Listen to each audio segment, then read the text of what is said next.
अभी आप सुन रहे हैं चंदन रिकॉर्डिंग स्टूडियो के शानदार प्रस्तुति।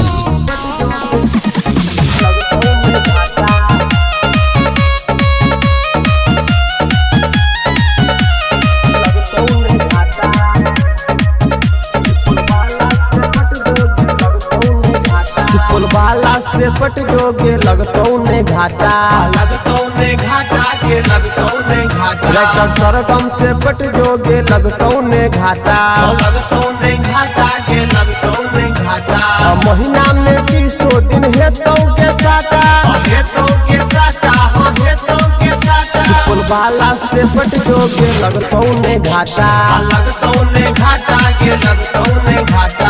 सागर से पट जोगे लगतौ ने घाटा,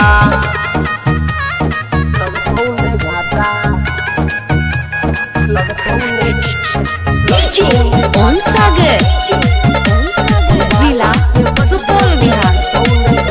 के भरल छो अखन के तोहर जवानी, तोहर जवानी के तोहर जवानी। भजे बे फेमस बनतौ कहानी, बनतौ कहानी के बनतौ कहानी। के भरल हो अखन के तोहर जवानी, भजे बे फेमस बनतौ कहानी, बनतौ कहानी हो बनतौ कहानी।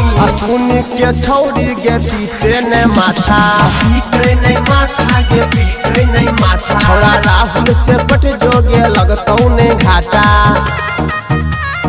लगतौ ने घाटा,